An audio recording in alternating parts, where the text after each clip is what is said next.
This storm threatens life. The forecast shows a storm surge higher than many homes. The National Weather Service has just said it will be unbelievably damaging, and they can't emphasize that enough. Violent winds can blow down power lines and trees. Heavy, sustained rain that can flood our rivers and low-lying ground will be coming. And expect this storm to batter our state for days. Floodplain experts at the North Carolina Emergency Management have been modeling the storm's projected impacts. And from the storm surge alone, tens of thousands of structures are expected to be flooded in North Carolina. We are sharing that information with local officials so that they can prepare. Shelters began opening yesterday, with more opening today to take people in who've been displaced by evacuations. There are at least 16 shelters that are open now, and we are truly grateful for the volunteers, the Red Cross, and others who are helping us. I've authorized more North Carolina National Guard soldiers to report for duty. By 7 p.m. today, 2,800 soldiers will be on active duty, joined by even more on standby. These soldiers are directed to preserve life and safety and provide route clearance of roads and support communications and logistics. Prisons and jails in vulnerable areas are being evacuated as well. Long-term care facilities have been urged to work with local emergency management officials to ensure resident and patient safety. Today, our state parks and museums are closed, state universities have canceled classes, and many public schools are closing as well, plus providing their buildings as shelters. No matter where this storm comes ashore, it will have widespread, significant impacts in North Carolina. The coast will feel the blast first thing in the morning with damaging, life-threatening surge, winds, and rain. Those of you in central North Carolina should be prepared to feel the impact of the storm from Thursday night through the weekend due to the sustained rainfall and persistent wind. And western North Carolina residents should be prepared for heavy rain. As we remember earlier this year, that can trigger mudslides and road closings. In short, every county and every person in North Carolina needs to stay alert and to take this storm seriously. Yesterday, I ordered a state evacuation of North Carolina's barrier islands from the Virginia border to the South Carolina line. And thanks to our local partners, many evacuation orders are in place and I urge residents to heed those orders. For those not under evacuation orders, gather your emergency supplies if you haven't already. Food, water, flashlights, extra batteries, medications, important documents if you need to evacuate. Remember to make plans for your pets and clear your yard of debris that can cause damage in high winds. Finally, download the Ready NC app for updates and to learn the weather about the storm, and call 211 for information or to connect you with local resources. I want to thank everyone across our state helping us get ready for this storm. And I want to introduce part of North Carolina's team here to provide input for you. To my far right here is Mike Sprayberry, Director of Emergency Management. Next is Colonel Glenn Mcneil, the Commander of the State Highway Patrol. Immediately behind me is Dr. Mandy Cohen, the Secretary of the Department of Health and Human Services. We also have Secretary Jim Trogdon, the Secretary of Transportation, to my immediate left. We have our Federal Coordinating Officer from FEMA, Albie Lewis, who is here with us in the middle there. And of course, we have the General of the North Carolina National Guard, Major General Gregory Lusk, who's here. So I'm going to recognize some of these for updates, and then we will take your questions. So Mike Sprayberry, we'll begin with you. Thank you, Governor. Good morning, everyone. We continue to urge all North Carolina residents and visitors to comply with local evacuation orders from our local jurisdictions. I'd also like to thank our county partners for all their hard work as we prepare for the impacts of Hurricane Florence. The State Emergency Operations Center is activated at level 2. We anticipate going to a level 1 full up tonight. Of course, we're on a 24-hour schedule. We are ramping up with additional National Guard, as you've just heard the governor refer to, as well as more swiftwater rescue boats, search and rescue task forces, helicopters, ambulances, and a whole host of other assets to include commodities. We positioned some of these assets forward, and we also have staged others locally in Garner. Our federal, state, volunteer, and private sector partners stand ready to provide the full spectrum of disaster response capability to Hurricane Florence. And thank you very much for your support today. Colonel Mcneil, the commander of the State Highway Patrol. Thank you, Governor. Good morning. The State Highway Patrol continues to make appropriate preparations for this powerful storm as it approaches. Troopers statewide have been placed on alert to ensure that they are ready should they be called in the need at a moment's occurrence. In part, this allows us to be readily organized and allocate members to the affected areas. Yesterday, in partnership with the Department of Transportation, and we remain to do so today, members assisted with the evacuation process along our ferry terminals and along the Outer Banks. Additionally, the patrol is removing abandoned vehicles and disabled vehicles from along our evacuation routes to ensure that our roadways and shoulders are clear for motorists and emergency responders. The patrol at this time has 14 squads of troopers statewide that have been assembled and identified and are ready to deploy to the areas of immediate need after the landfall. Additionally, the patrol has 4 squads of personnel that will be reporting to Wake County for briefing and assignment. The patrol's civilian staff are assisting with telecommunications, and our network technicians are working diligently behind the scenes to ensure that proper response procedures are in place for our state. I will assure you that every member of the State Highway Patrol stands ready to support when the need arises. We will continue to work with our federal and state law enforcement partners to ensure that our public safety remains our highest priorities. I ask our motoring public in advance to please do not call 911 or Star HP for roadway conditions. Leave these lines of communication open for emergency situations. Up-to-date roadway conditions can be found by visiting drivenc.gov. Thank you, Governor. Thank you, Colonel. Our Secretary of Department of Health and Human Services, Dr. Mandy Cohen. Good morning. Thank you, Governor. You know, as Secretary of Health and Human Services, our top priority is the health and safety of all North Carolinians. So I have 3 messages for everyone to remember today. First, as the Governor mentioned, please make sure you have food, water, and importantly, any medications with you as you may evacuate. Make sure to refill your prescriptions now, as we may not have access to pharmacies as we go forward through this storm. Second, do not drive through standing water. That was the #1 source of death we saw in Hurricane Matthew. Do not drive through standing water. And then third, please do not use gas-powered generators inside your home. Deadly carbon monoxide chemicals could be a threat.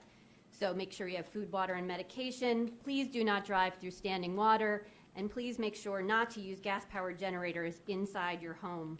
Know that we at the department, in coordination with this great team here at the command center, are working 24/7 to set up shelters, make sure we have the necessary medical personnel in place, communicating with all the local partners.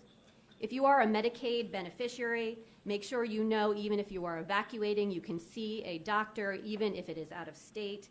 You can get your prescriptions filled early, do that today. And if you have medical equipment that needs electricity, please get in contact with your local DSS offices today. And then lastly, if you are on food assistance, make sure you know that you can continue to use those cards at any authorized retailer. If you have food loss, know that we will be able to do some replacement there. And lastly, with long-term care facilities, as the governor mentioned, we want to see long-term care facilities and adult care homes activate those emergency plans that they've worked on, those in impacted areas. There's new flexibilities that they can take advantage of to make sure folks are in safe areas. Thank you. Our Secretary of Transportation, General Jim Trockner. Thank you, Governor. Yesterday and today, the Department of Transportation is actively managing our evacuation routes. Yesterday, for example, on I-40, we averaged 50 miles an hour for the entire daylight hours operating time. We're going to continue to do that today on all of those routes, to include I-40, US 74, 70, all of those that we're using to support evacuation operations. Overnight, we had 6 motor vehicle incidents that we worked with Highway Patrol to quickly clear. Had 0 impact on our evacuation operation. So we'll continue that monitoring and actively managing that today. In addition, our maintenance crews are readying their equipment and materials. There are also, many of our maintenance offices will be conducting swift water rescue training today in preparation for the flooding events that we anticipate to come. Today at noon, 30 of our DMV offices, those primarily east of I-95, will be closing today, and we plan on phasing in closing of DMV offices as the storm progresses. So check the website for current update time on operation hours of our DMV offices. And then finally, our ferry division suspended ferry routes at the end of the day yesterday, and are moving to their secure mooring locations today until the storm passes, and they'll reestablish those operations as soon as possible. So we're continuing monitoring our evacuation routes and continuing preparation operations for this storm. We appreciate our FEMA partners, and we have with us our Federal Coordinating Officer for FEMA, Albie Lewis. Thank you, Governor. For me, it's a pleasure to be here. We've been here from the start when the UOC first opened. The partnership is very solid. I appreciate Mike and his crew. We've done pre-planning for the event and have pre-positioned significant amount of supplies and other commodities, as well as such things as urban search and rescue teams, high water vehicles, swift water rescue teams, radios, and a lot of other things, such as aerial platforms also. I believe we are prepared for the storm, and we're here to support the state 100%. Thank you. And our commander of our North Carolina National Guard, Major General Gregory Lusk. General Lusk. Thank you, sir. Sir, I think it's something that's very appropriate that we all should just realize, just for a brief moment, the very selfless individuals that comprise of this entire enterprise, from the local level all the way up to the state. Those potential victims of this storm that are right now focusing their main priority on taking care of the needs of our fellow citizens across the state. To that, the governor has authorized 2,800 additional, by the end of the day, 2,800 National Guardsmen to be on duty. Indeed, going through that, the exact thing that I just described. They spent the last day or so getting their personal affairs in order, and they will be reporting to armories across the state this evening. And we'll be in a great position in order to respond to the needs of North Carolina as this storm lifts and we're able to get out into the area. We can only imagine how arduous the task may be, but we'll be prepared, from anything assisting DOT with clearance of roads to helping our first responders and our emergency personnel get into places in order to focus on the saving of lives initially, and then getting North Carolina back to the point where people can get in and out of areas that are impacted. So, pending any of your questions, sir, thank you.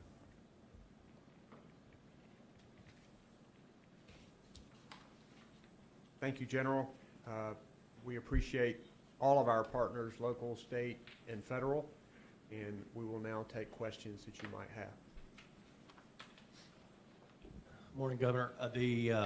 We've heard of some reports of gas stations being without gas due to high demand, particularly in the potentially affected areas. What is your understanding of the supplies in the east, and will they be replenished before the storm, or do people just need to accept the fact that they won't be able to get gas? I think that supplies are pretty good, it is my understanding.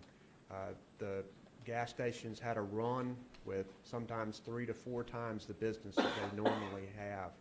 So it is my understanding that distribution is good right now, right, Mike? Roger that, sir. Yep, okay. Governor, you mentioned these 16 shelters that are open. I'm sure the number is fluid, but do you have a sense of how many people are in these shelters right now, and what is the capacity for them, if you know collectively? Mike, do you give us support on that? So we know that there's, the last count that I had was about 4,000 people in shelters, but that number is fluctuating. And it's, as you know, it's not a static number. People are coming in and coming out. We're anticipating opening more shelters today, and we're in the process of uploading and updating all of that information on our Ready NC app right now. So I would say by around lunchtime, you should have a better understanding of about how many folks we have and how many shelters we have. And I would just ask, what happens is our local partners have to load that into our system to make it visible to us, and so sometimes they're very busy and it can be a little bit behind the power curve, but we're getting there. Hi, my name's Zari Hirji. I'm a reporter for BuzzFeed News. You had mentioned that some of the prisons and jails in the vulnerable areas are being evacuated. Can you provide some numbers on how many of these facilities you're talking about and how far along in the evacuations they are? I think these were occurring yesterday. I think the figure would be in the hundreds. Noel, would you think that's right? Probably in the hundreds, taken to safer and secure locations. Yes. Governor, we know that in North Carolina, particularly the central region, there's been already issues from Matthew with dams and communities having some fears about that now that we're expecting a lot of flooding. How are those communities dealing, and what can they do at this hour to prevent any further flooding or issues? I know we're working with the Army Corps of Engineers. Mike, you might want to give them a little detail on that. Yes, sir. So we have an Army Corps of Engineers team here with us at the state EOC, and we're monitoring all of the high hazard dams, and we understand that our local partners do have concerns about dams, and we would just ask them to be watchful so that we can help them if any dam breaches and to report it immediately. Right now, the Corps is not doing any significant water releases based on the amount of rainfall that we anticipate coming in for this event. So we are watching this very carefully. We also have dam safety personnel here with us, and so it's a complete team effort. Hi, do we know how many folks are still in areas that are affected by a mandatory evacuation order, whether it be the state order along the barrier islands or some of the local orders? Do we have any idea how many have and have not heeded that? Mike, you want to take that? That's a very difficult number to obtain because, as you know, and just anecdotally, it's very hard to find out how many people have decided to stay. They don't report to anyone, and so we have noticed that there have been a large amount of folks heeding the order. And so and the governor issued an executive order yesterday, as he mentioned, for the barrier islands, and it is our desire that all of those people would be moving off the islands smartly, because we want everybody to be off those islands today, and we hope that they would heed those other evacuation orders at the local level for mainland as well. I've been talking to some of the local officials, and we know how a lot of coastal North Carolinians are. They've been through storms and nor'easters and hurricanes, and many of them think they can ride it out. I do sense that people are feeling different about this storm, as they should. We need to heed the warnings of the National Weather Service, particularly regarding storm surge and the high winds. And we are encouraging people not to ride out this monster. I think a lot of people that might normally stay through a hurricane have recognized that this one's different. You're always going to have some that don't. This cone of uncertainty as to where this storm will meander, we still don't know yet. Things can still change, but we do know that this is going to be a significant event for our coastal area. If it does track a little southward, we know the north end of the storm is going to be the worst. So we need to heed the call, and we're going to continue to encourage people to follow those evacuation orders. Governor Cooper, Sam DeGrave with the Asheville Citizen-Times. The World Equestrian Games in the western part of the state are underway. Will the preparations for this hurricane siphon resources away from what's happening there? All of our departments have gotten what they need. I think some resources were shifted from that area of the state in order to make sure that we had enough resources here. And I do not know how the weather will affect.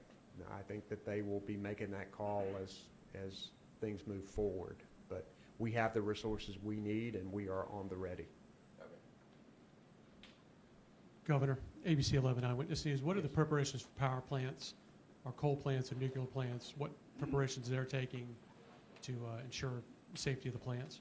I've talked to the CEO of Duke Energy. She says that they are taking all the necessary preparations to protect property. They've also brought in people from all over the country to help with making sure that people get their power back as soon as possible after the storm. Mike, do you have anything specifically on that you want to add? Just to add that we do have representatives from Duke Energy and the electric co-ops here with us. We do have representatives from the FEMA radiological section, and we do have the Nuclear Regulatory Commission in here with us as the storm passes, and they will be able to provide us immediate advice and guidance on anything that would ever come up. And so we don't anticipate anything, but we're well positioned. Governor, a recent report just talked about FEMA's funding, $10 million of it going towards immigration efforts. Are you at all concerned about funding during or after this event as well for FEMA, if they could speak to that report? I've talked with FEMA Administrator Brock Long. I know that Mike continues to talk with him. We have our FEMA people embedded here with us. I've taken a trip to Fort Bragg to see the significant resources that have been placed there. I'll be heading to Kinston today to view additional resources. I've spoken with the President. Our federal partners promising us that we will have what we need with this storm. We expect that to happen. We will hold them to it. We know how critical this is for the people of North Carolina. We've had a good relationship with FEMA in the past, and we expect that to continue. I also wanted to ask about the relationship. You mentioned federal partners with the EPA. An EPA official yesterday had mentioned that there are 9 Superfund sites across the storm area. That's not just in North Carolina, but if you could talk about any that are in the state and what preparations are being done. I know that our Department of Environmental Quality, Secretary Regan, is ready to help with any environmental issues that we find as a result of this storm, and we would expect that there would be some environmental issues, but we'll be ready to respond to that. Mike, do you have anything to add with that? I'll just tell you that Mike. We do have an EPA representative embedded with the State Emergency Response Team right here, right now, and ready to go. Anything else? Is it 5 o'clock we're going to be back? Okay, we'll be back at 5 o'clock for another briefing. Thank you very much. Stay safe, everybody.